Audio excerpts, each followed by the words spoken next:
Cheeseburger parvé. Donc là maintenant on a le hamburger, on a mis par-dessus une tranche.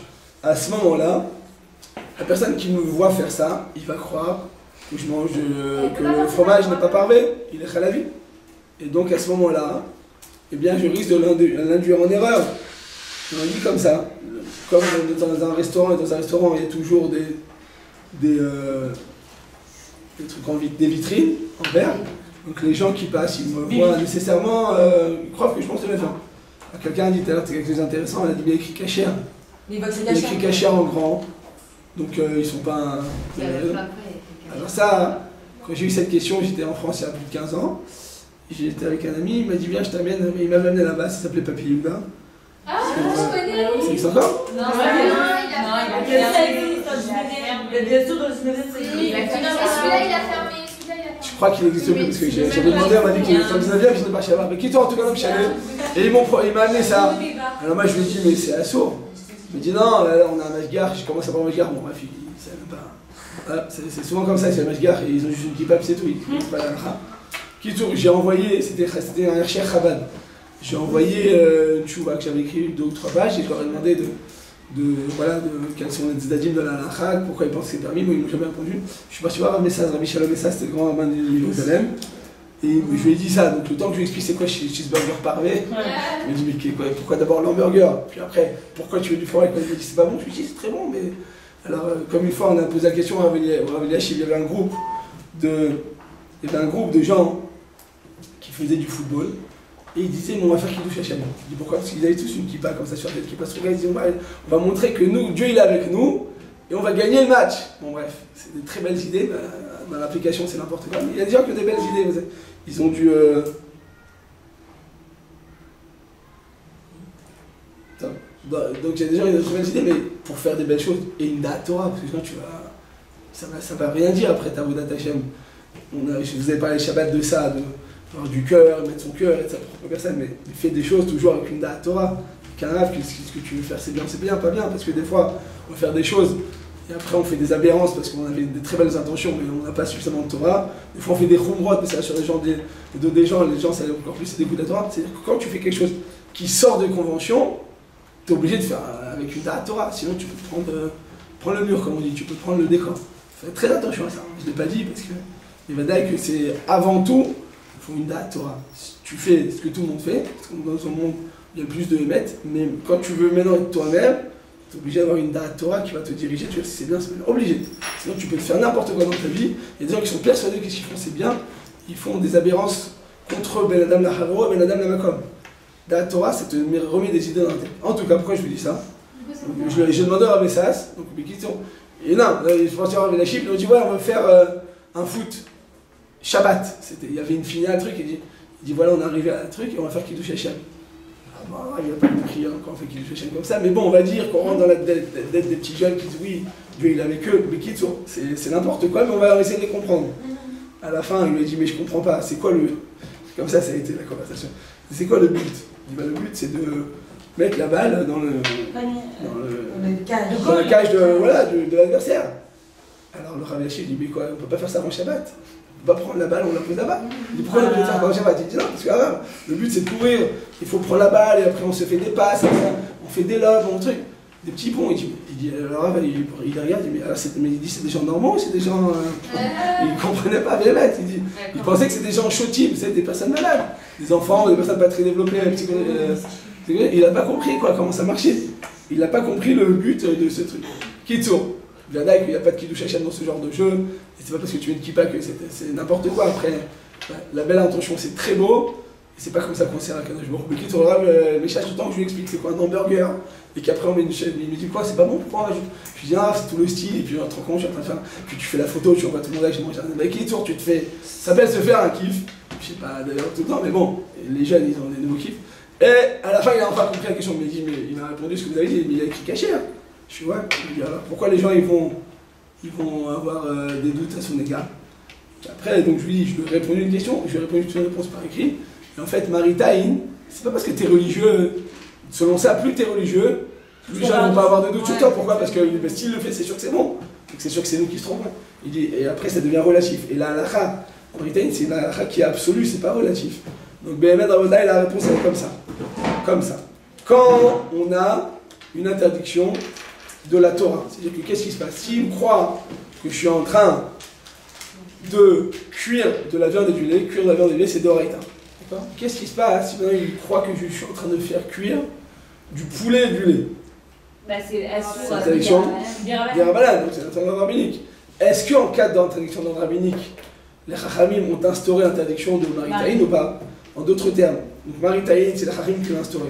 Est-ce qu'ils ont instauré l'interdiction aussi sur l'interdiction qui est elle-même des Rabbanan? Donc ça fait 2 des Rabbanan. Pourquoi ça fait 2 des Rabbanan? Parce que l'autre, c'est des Rabbanan. Le premier, manger, même si tu mangeais du poulet et du lait, même si tu le mangeais, ça aurait été que des Rabbanan. Je dis que parce qu'on a compris que c'est. Mais que des Rabbanan, d'accord. Donc maximum quand tu fais des Rabbanan. Est-ce que les Chachamim, ils vont aussi instaurer Maritaïn en cas des Rabbanan ou bien non? De Rabbanan, c'est déjà eux qui l'ont entre guillemets instauré. Ils ne peuvent pas rajouter une autre interdiction par-dessus. Il y a des limites à l'interdiction des Chachamim. Les Chachamim, ils interdisent dans des cas bien précis. On ne peut pas interdire tout et n'importe quoi. Les Chachamim eux-mêmes ne sont pas habilités à l'exor, xerot, hadashot, à inventer de nouvelles interdictions. Ça n'existe pas. Quand des fois on dit c'est pas shabbatique, c'est n'importe quoi. Il faut comprendre, il y a des halachot, c'est pas vrai. Des gens qui disent il y avait un rab qui disait tu peux pas lire pendant Shabbat une montre à quartz. Il y a 50 ans, ça venait de sortir. Pendant la nuit, il dit de peur d'appuyer sur le bouton pendant Shabbat. Ça va allumer ta bougie, ta montre. T'as pas le pourquoi? De peur que t'appuies dessus. C'est écrit où ça? De peur que, c'est que les Chachamim de la Gemara qui peuvent dire de peur, ça s'appelle une xéra. De peur que, c'est qu'on te met une barrière. Qui est habilité de mettre une barrière? Les Chachamim de la Gemara. Après la Khatimat, la Talmud, les Chachamim n'ont plus le droit de rajouter de peur que. De peur que, ça n'existe pas. Donc quand par exemple on te dit pendant Shabbat tu peux pas faire du vélo de peur que la chaîne s'enraye, on dit ça ou pas? Eh bien c'est pas vrai. Pourquoi c'est pas vrai? Non, parce qu'à l'époque de la Gemara ça n'existait pas le vélo. Non, j'ai pas dit qu'on peut. C'est-à-dire que c'est pas ça la raison. Marcher sur du sable. Ouais, là-bas c'est pas de peur, là-bas c'est quand on marche, vous marchez avec une chaussure Adidas, sur de la boue, sur du sable, sur de la neige, ça va inscrire Adidas, donc vous avez écrit. C'est vrai que c'est pas le derrière, c'est vrai que ça va s'effacer, mais si on peut l'éviter, on le fait. Mais quand on est intéressé, par exemple, vous voulez que tout le monde voit que vous portez des chaussures, je sais pas, Si. Bah, vous savez quoi, il y a écrit 36, et comme ça vous dites, ouais, mes copines elles vont voir que j'ai mis 36, moi j'ai une taille mannequin, 36, je sais pas, ça va vite, ça va loin des fois dans la tête d'une fille. Donc si vous êtes intéressé par l'écriture, c'est interdit, mais si ça vous intéresse pas, je m'en fiche, il y a écrit 36, 38 ou 72, ou bien qu'il y a écrit Adidas, non. Si vous serez intéressé, vous allez voir, c'est théorique, il faut pratiquer, mais si vous auriez été intéressé, ça aurait été interdit. Si, voilà, si sur les chaussures, si vous auriez été intéressé par les marques, ça aurait été intéressant. Par exemple, je vous donne un exemple tout simple, tout bête.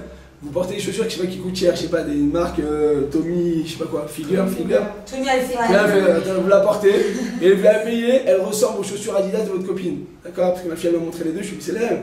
Celle-là coûte 700 shekels, celle-là coûte 100 shekels. En France, je lui dis je t'amène des Adidas, elle coûte 1 shekel. Elle me dit non, c'est celle-là. Écoute, ça, je suis, mais c'est là, mais pour la différence, on voit pas.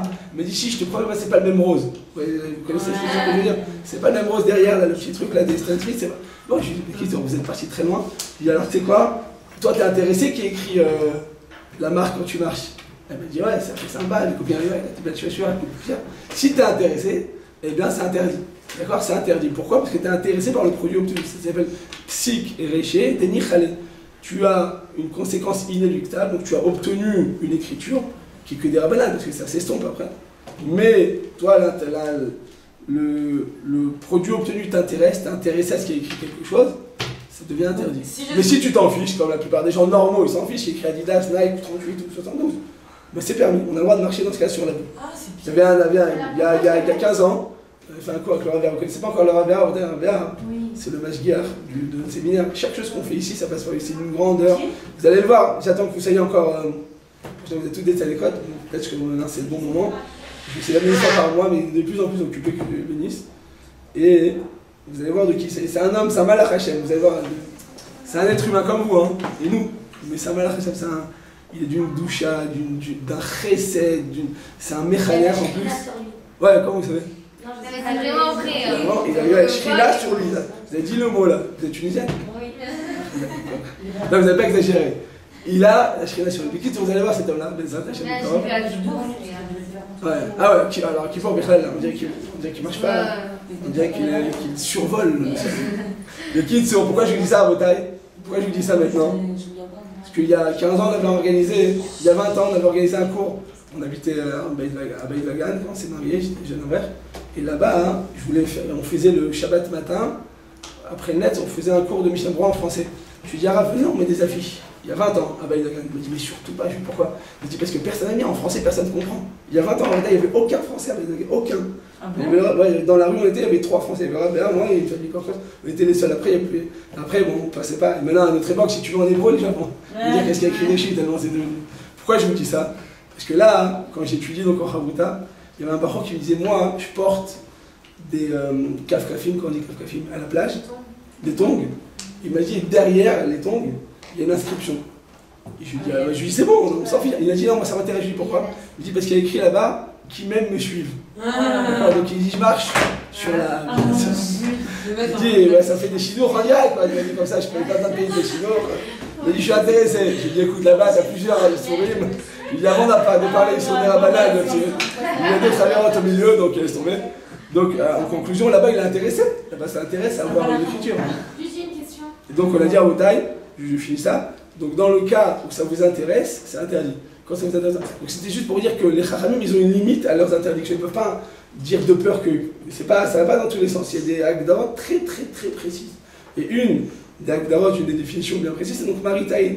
Quand tu vas au McDonald's pour aller boire de l'eau, ou te laver les mains, parce que tu es en plein rue de Paris, tu n'as nulle part où te laver les mains, et ben tu vas pour te laver les mains. Non mais on croit que je suis parti manger quelque chose. Je dis pourquoi? Tu as un sac dans la main de trucs, tu manges pas. Et oui, mais ils vont s'induire en erreur. Après, si les gens ils sont tordus, c'est pas de ma faute. Ouais, alors ça dépend aussi combien. Si une personne est très influente, oui. D'accord? C'est quand on marche dans la rue de Paris, à mon époque, en tout cas, je faisais une distinction tout de suite entre un arabe et un juif, ça se voyait tout de suite. Je crois que maintenant, à notre époque, les nouveaux arabes, ils sont devenus un peu plus clairs, j'ai l'impression. Donc peut-être qu'ils sont pas obligés de voir que t'es juif, tu vas pas avec ta kippa, ta barbe et ton chapeau quand tu vas aux toilettes du McDonald's, on est bien d'accord. Donc t'es pas obligé que les gens puissent tout de suite te catégoriser.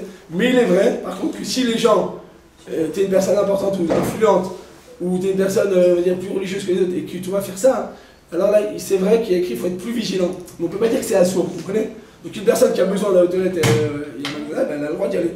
D'accord? Si maintenant, juste en face, t'as Berbèche, c'est que c'est pas Berbèche? Non. Bah, s'il y a un restaurant caché à en face, bien sûr, tu peux aller. Ou si tu peux te redire encore, oui, mais si maintenant, non, on peut pas dire que c'est. Moi, j'écoute la question. J'ai répondu à votre question. Non, là, c'est pas possible, vous pensiez à ça, mais bon. Ah oui, non, tout à l'heure, on vous avait dit que Rabanan au carré, Rabanan sur Rabanan, ça n'existe pas. Mais pourquoi Shabbat, on a pas touché un stylo, vu que le stylo, en vrai, des Horita, c'est juste deux lettres.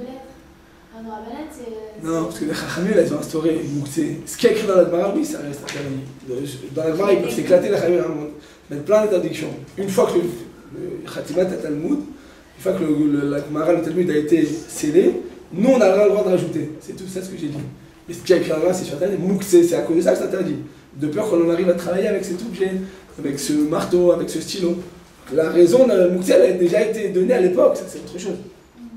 Ok, Raboutaï. Donc on a dit, comme ça, donc je finis ce sujet, que quand ce que tu fais, c'est une interdiction qui semble être une interdiction de la Torah, de Horaïta, alors à ce moment-là, il y a Maritaïn selon tous les avis. Mais quand ce que tu fais, ça semble être une interdiction des Rabbanan, donc maximum, encore que tu fais l'interdiction des Rabbanan, dans ce cas-là, il y a une marloquette entre le Maran, entre le Rama, entre les Ashkenazim, entre le Sfaradim, entre le Shulchan Aruch, le Maran, Rabbi Yosef Karo, et Rabbi Moshe Isserlich pour les Ashkenazim. Il dit comme ça, Maran, il est plus mahmir dans la halachot de Maritaïn. D'ailleurs, dans toutes les halachot de Kashrut, vous allez voir que le Shulchan Aruch est beaucoup plus mahmir que le Rama. Dans toute la halachot, vous allez voir, on va faire beaucoup de chapitres avec l'aide de Dieu, si on avance, si on commence, parce qu'on n'a pas vraiment commencé à force de vous parler. D'accord, c'est très intéressant de s'aller, donc je parle un peu trop. Le Bléder, je vais essayer de faire tu vois aussi sur ça. Et donc, le Maran, vous allez voir qu'il est beaucoup plus marqué. Et une des choses, c'est dans sa Maritaïn. Il te dit qu'il existe Maritaïn, même sur une interdiction d'ordre rabbinique. Donc, à Philo, il serait des rabbanal, yesh isur Maritaïn. Qu'est-ce que ça veut dire? Que si la personne, elle voit que je suis en train de manger un sandwich, mais cette fois-ci c'est un chicken cheese, ça existe? Oui. Chicken cheese? Hein? Oui, ça existe. Bon, on va dire que on va l'inventer. Je vais aller voir M. McDonald's, c'est un copain à moi, je vais lui dire, fais ça, on va se faire comme ça on retape le séminaire, ça va avec tout l'argent. Donc dans ce cas-là, Rotaï, on te dit quoi? Que, eh bien, dans ce cas-là, c'est Marloquet, Maran et Rama. Donc Marloquet, Rabbi Yosef Karo et Rabbi Moshe Serlich. Donc pour les Ashkenazim, c'est permis, parce que maximum, même si ce que j'ai mis donc dans le sandwich avec le poulet, j'ai pas mis du fromage, j'ai mis du tofu, maximum, même s'il s'avère que c'était vraiment du fromage, ça aurait été juste une interdiction de Rabbanan. Donc, pour les Ashkenazim, en cas d'interdiction de Rabbanan, il n'y a pas de maritaï. Pour les Sfaradim, pour le Shulchan Aruch, non seulement pour une interdiction de la Torah, donc un cheeseburger, Basar Bechalav, c'est de Oraïta, donc il y a maritaï, mais même pour l'interdiction de rabbinique, chicken, cheese, eh bien, il y a aussi interdiction de maritaï. Donc, si, effectivement, là-bas c'était Ashgacha, Ashkenaz, c'était Chabad. D'accord? C'est que même la viande Chabad, on ne peut pas tout manger, vous savez, pour les Sfaradim, on ne peut pas tout manger là-bas. Mais en tout cas, si vous êtes maquillé de manger là-bas, eh bien, il y a un problème de quoi? De maritaï. Si les gens qui me voient agir ainsi, eh bien, ils croient que je fais l'interdiction de Raïta, c'est interdit selon tout le monde. Mais s'ils croient que ce qu'on fait, c'est que des Rabbanan, alors pour les Sfaradim, c'est interdit, pour les Ashkenazim, ce sera permis. Donc les Ashkenazim, ils pourront se montrer plus rigoureux, plus indulgents dans ces halachot.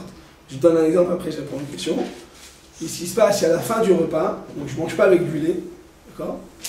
Donc c'est un peu particulier, le cheeseburger, c'est pas très courant, mais à la fin du repas, je prends un café avec du lait synthétique, avec un nuage de lait.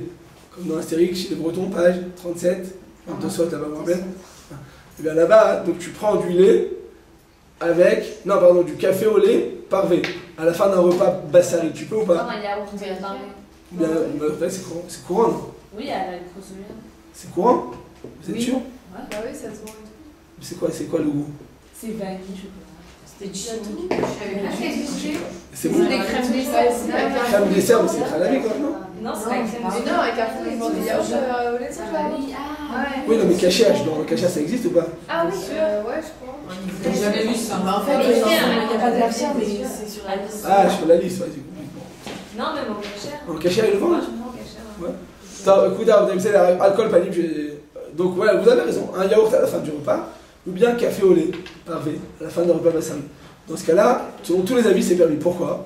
Parce que là, c'est pas en même temps, c'est un après l'autre. L'un après l'autre, on ne va pas l'armir tellement. Donc dans ce cas-là, effectivement, ce sera permis. Donc quand c'est à la fin du repas, selon tous les avis, c'est permis. Tout ce qu'on a dit que c'était interdit, c'est quand c'est Beyachad. D'accord? Mais quand c'est consécutivement, eh bien, ce sera permis. Donc un après l'autre, c'est permis selon tous les avis. C'est Ashkenaz et c'est Farad. Mais il faut savoir, et je finis avec ça, que Maritaïn, c'est une halakha qui est relative et qui n'est pas absolue. C'est-à-dire quoi? Ziyachasi, vélo, comment dire, pas absolu, vélo kavoua, c'est-à-dire quoi? Donc en réalité, Maritaïn, tout à l'heure quelqu'un l'a dit. Voilà. C'est relatif. C'est-à-dire quoi c'est relatif? C'est-à-dire que ça dépend, est-ce que ce produit, il est suffisamment répandu? Est-ce que ça existe? Au début, on va dire que le tofu, je sais pas, c'est quoi tant que ça existe. Les trucs chinois, ça fait 10 ans, 15 ans, les sushis, avant ça n'existait pas de faire ça. Bravo Modia, quand c'est sorti les sushis, je suis parti voir. Je suis on peut manger parce qu'il y a un problème de bichou, le truc dedans. Il m'a dit, mais pourquoi? Le monsieur m'a dit, mais c'est des gens normaux qui mangent du poisson cru, je suis là, ils sont très normaux. Il m'a dit, non, mais pourquoi ils sont un peu malades, ils sentent pas bien, c'est un problème psychologique. Je fais, très bien. C'est une nouvelle truc, c'est une nouvelle. C'est-à-dire que c'est à la fois dans le détail, elles sont relatives. Vous savez quoi, elles sont relatives? C'est-à-dire que Maritaïn, si les gens dans la ville dans laquelle j'habite, eh bien, ce produit il est suffisamment répandu, il n'y a plus de problème de Maritaïn. Par exemple, vous êtes dans les îles Caraïbes, d'accord? Et là-bas, vous prenez, j'ai vu moi dans mon projet, et par exemple, dans un Guadeloupe, à Marseille, qui ne prennent pas du lait. Il n'y a pas très peu de lait, parce que le lait, c'est mal. Ils sont mal méchoussanim, ils sont mal. Pressés? Non. Stérilisés. Stérilisés, voilà, très mal stérilisés. Donc il y a plein de problèmes. Donc maximum, ils peuvent boire du lait de coco. Il y a plein de lait de coco dans les rues. Tu as les noirs, ils montent, ils coupent avec leur boubou là, leur coco, je sais pas, ils coupent, et ils te donnent du lait, c'est du lait de coco. Donc on dit dans ce cas-là, C'est tellement courant le lait de coco, dans ce cas, j'ai aucun problème de mettre du lait de coco dans ma marmite avec la viande. Pourquoi? Parce que même si personne ne voit faire ça, c'est tellement répandu là-bas dans cette région qu'il n'y a plus de problème de vérité. Après, c'est pas dire. rapport. Quoi, c'est Il n'y a pas d'un animal, donc ça va, il n'y a pas de problème. Non, mais même le soja ne vient pas d'un animal. Ah oui, c'est vrai, oui. Même l'amande n'est pas d'un animal. c'est vrai. Tout ça, simplement la différence c'est quoi? C'est que là-bas dans cette ville, dans cette région, c'est tellement courant que personne ne va être amené à me juger négativement. Tout ce qu'on t'a dit tout à l'heure, c'est que tu ne vas pas juger négativement. Mais si la personne est tordue, et que 90% de la production dans lequel on est du pays, c'est du lait parvé, et que lui veut quand même te juger négativement, tant pis pour lui. J'ai pas besoin de Maritime. Maritime, tu ne vas pas être étouffé par le regard de l'autre. Faire attention, tu vas être étouffé. D'accord? Tu as un Avodat Hashem, tu dois être heureux, tu dois être épanoui. Mais tu dois faire attention de ne pas non plus éveiller ce sont ces trucs. Vous comprenez la différence? Chercher le regard de l'autre et l'induire en erreur, ça c'est interdit. Mais sinon, lui il est tordu, tant pis pour lui. Donc, c'est à la fois, elles sont absolues. Elles sont relatives. C'est-à-dire que si on est dans une région dans laquelle cet aliment est très courant, ou bien si on est dans une ville dans laquelle tout le monde mange ça, même s'il n'y a pas de production là-bas, mais tout le monde le mange, il n'y a plus de problème de maritime. Donc effectivement, s'il y a des papillodas à chaque coin de rue, il n'y a plus de problème de maritime. Pourquoi? Parce que c'est très courant. Moi, à mon époque, quand j'allais manger là-bas, c'était le seul restaurant qui faisait ça. C'est le seul. On m'a dit qu'il y en a un Nathaniel, je crois qu'il a fermé, qui dit si c'est quelque chose de courant, il n'y a plus de problème de maritime. C'est pour ça que les saucisses parvées, il n'y a pas de problème. Les schnitzel au maïs, il n'y a pas de problème de faire avec du lait ou du beurre. Pourquoi? C'est tellement courant à notre époque qu'il n'y a plus de problème de maritime. C'était là quelqu'un dit les crevettes, les substituts de crevettes. C'est hyper courant. Le Rav, alors en France c'est très courant, en Israël pas beaucoup. Rav Marcoud, quand moi j'ai étudié avec la Mahavruta, c'est le fils du directeur du Rav Marcoud, il m'a dit, quand c'est sorti, on lui a expliqué comment ça marchait et tout ça. Il a dit ok, je suis prêt à donner la zgacha sur ça. En hébreu, je crois qu'on est crevettes de shafram ou shafram, un nom bizarre comme ça. Shrimp. Voilà, shrimp. Il dit quoi? C'est un nom tellement bizarre, j'ai pas compris. Je sais pas si c'est de l'anglais, il dit en hébreu quoi, mais en tout cas, ça, il dit je suis prêt à donner la zgacha que en bâtonnet. Pas avec la vraie forme. Il dit si t'as la forme, des fois ils font même les yeux, des fois ils font tout, vous savez, ils font tous les yeux, les trucs. Il dit parce que là, les gens ils risquent de se tromper vraiment. Ils savent qu'il y a des crustacés qui sont interdits. C'est quoi on va tenir en surimi? Ouais, surimi, des trucs comme ça. Elle a trouvé pas mal, genre comme à Paris. Mais est-ce qu'il y a les yeux, les trucs Ça a la forme, mais il n'y a pas la Alors ceux qui ont la forme, vous allez voir, c'est pas là, il n'y a pas le tampon du Rav Marcoud, il y a écrit sous la zgacha du Rav Marcoud. Il a fait ça parce qu'il dit les gens vont se tromper. Mais une fois de plus, c'est à la chôte, comme c'est relatif, bien quand ce sera suffisamment répandu, il n'y aura plus de problème. Vous allez dire quoi, c'est spécial? Ouais, c'est spécial. C'est pour ça que les rabbinim doivent toujours aller à la page pour savoir qu'est-ce qui se fait, qu'est-ce qui se fait pas. Donc en conclusion, à Motaï, Maritaïn, c'est éveiller le soupçon chez autrui, ça s'appliquera seulement quand il y a lieu de croire que ce qu'il fait le prochain, c'est interdit. Mais quand il n'y a pas lieu de croire, j'ai pas de problème de Maritaïn. Donc si un aliment il est tellement répandu que les gens ne peuvent ne pas se tromper, donc dans ce cas j'ai plus de problème de Maritaïn. Donc ça veut dire que la margarine à notre époque à Motaï, c'est tellement connu, et puis ils sont présentés dans les mêmes bocaux, dans les mêmes présentations que du beurre, que du véritable beurre halavi. Donc il n'y a plus de problème dans la margarine de Maritaïn, ni dans les saucisses, parce qu'ils font autant bassari que parfait. D'ailleurs, il paraît que même quand c'est bassari, à la fin, t'es pas bassari. Tellement il y a peu. Ouais, vous savez que c'est super mauvais pour la santé, vous savez. Tous ces trucs-là, parce qu'ils te mettent. Mon oncle, c'est le Mashgiach Harashi au Canada. Il dit qu'il a vu la production de toutes les charcuteries et tous les saucisses. Il dit comme ça, il a vu 40% de la peau de la volaille. D'accord, 40% c'est des tas comme ça, il les voit. Et 40%, c'est pas de la viande, c'est la carcasse. Vous savez, les ongles, les trucs, viandes, la carcasse. Et il y a 20% de viande, et il dit c'est même pas 20%. Il dit il y a un truc, et ils mettent du truc rouge, de la couleur. Même l'odeur, des fois elle n'est pas naturelle, ils rajoutent de l'odeur de viande. Tout est chimique. Ouais. Tout est chimique dedans. Et pourquoi je vous dis ça? On peut les enlever, c'est minable. Parce que ça se trouve, on n'est même pas bassari à la fin. Une fois qu'on a mangé une saucisse bassari. Non, je me sens toujours ça. Mais en tout cas, c'est bien. Il n'y a pas chichi.